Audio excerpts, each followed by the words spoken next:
ಇವರೇ ಅದು ಅನವಶ್ಯಕವಾದ ಚರ್ಚೆ, ಆ, ಆಹ್ವಾನ ಬಂದಿತ್ತು ಹೋಗಿದ್ದಾರೆ, ಅದೇನು ದೊಡ್ಡ ವಿಷಯ. ಅಮಿತ್ ಶಾ ಈಗ ಖರ್ಗೆ ಅವ್ರದ್ದು ಮೋದಿ ಅವ್ರದ್ದು ಫೋಟೋ ಅಕ್ಕಪಕ್ಕ ಸುಮಾರು ವಾರಕ್ಕೆ 2 ಸರಿ ಸಿಗ್ತಾರೆ. ಹಂಗಂದ್ರೆ ಮೋದಿ ಅವ್ರು ಕಾಂಗ್ರೆಸ್ ಸೇರ್ತಾ ಇದ್ದಾರಾ? ಏನು ಲಾಜಿಕ್ ಅದು? ಸುಮ್ಮನೆ ನೋಡಿ, ಬಿಜೆಪಿ ಅವ್ರು ಹೇಳಿ ಇಲ್ಲಿಂದ ಏಕನಾಥ್ ಶಿಂದೆ ಬರ್ತಾರೆ ಅಂತ, ಅಂದ್ರೆ ಇವ್ರ ಸಾಮರ್ಥ್ಯ ಇಷ್ಟೇನಾ? ಅಂದ್ರೆ ಒಂದು ನಿಮಿಷ ಸರ್, ಅಂದ್ರೆ ಒಂದು ಒಪ್ಕೋತಾರೆ, ಬಿಜೆಪಿನಲ್ಲಿ ನಾಯಕತ್ವ ಅಸಮರ್ಥ ಇದೆ, ಅಲ್ಲಿ ಯಾರಿಗೂ ಕೆಪಾಸಿಟಿ ಇಲ್ಲ. ಏಕನಾಥ್ ಶಿಂದೆ ಈಗ ಬಿಜೆಪಿ ಯಾವತ್ತೂ ಕೂಡ ಸ್ವಂತ ಬಲದ ಮೇಲೆ ಬಂದೇ ಇಲ್ಲ ಇತಿಹಾಸದಲ್ಲಿ. ಕರ್ನಾಟಕದಲ್ಲಿ ಏಕನಾಥ್ ಶಿಂದೆಗಳಿಂದಾನೇ ಬಂದಿರೋದಲ್ವಾ?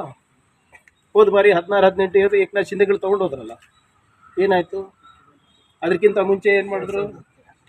ಎವ್ರಿ ಟೈಮ್ ಯಡಿಯೂರಪ್ಪ ಅವರಾಗಿರ್ಬೋದು, ಬೊಮ್ಮಾಯಿ ಅವರಾಗಿರ್ಬೋದು, ಸದಾನಂದ ಗೌಡರಾಗಿರ್ಬೋದು, ಶೆಟ್ಟರ್ ಆಗಿರ್ಬೋದು, ಎಲ್ಲರೂ ಮುಖ್ಯಮಂತ್ರಿ ಆಗಿರೋದು ಏಕನಾಥ್ ಶಿಂದೆಗಳಿಂದಾನೆ, ಇವ್ರು ಸ್ವಂತ ಬಲದಲ್ಲಿಲ್ಲ.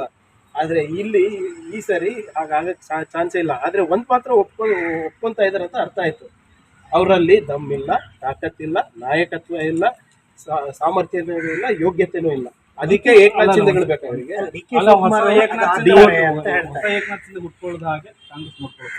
ನೋಡಿ, ಏಕನಾಥ್ ಶಿಂದೆಗಳೇ ಇಲ್ಲ ನಮ್ಮ ಪಕ್ಷದಲ್ಲಿ. ಹೋಗೋರೆಲ್ಲ ಹೋಗ್ಬಿಟ್ಟಾಗಿದೆ.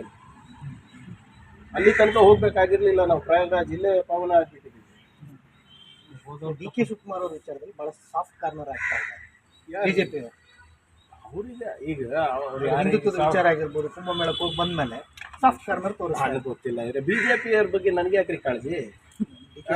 ಬಿಜೆಪಿ ಅವ್ರು ಹೆಂಗಾದ ಏನಾದರೂ ಮಾಡ್ಕೊಳ್ಳಿ, ನನ್ನ ಬಗ್ಗೆ ಸಾಫ್ಟ್ ಕಾರ್ನರ್ ತೋರಿಸ್ಕೊಳ್ಳಿ, ಡಿ ಕೆ ಅವ್ರ ಬಗ್ಗೆ ತೋರಿಸ್ಕೊಳ್ಳಿ. Why are we bothered?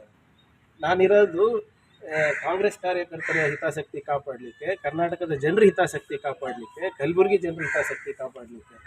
BJP ಅವ್ರು ಯಾರಿಗೆ ಇಷ್ಟಪಡ್ತಾರೆ, ಯಾರಿಗೆ ದ್ವೇಷಿಸ್ತಾರೆ ತಗೊಂಡು ನನಗೇನು ಮಾಡೋದಿದೆ?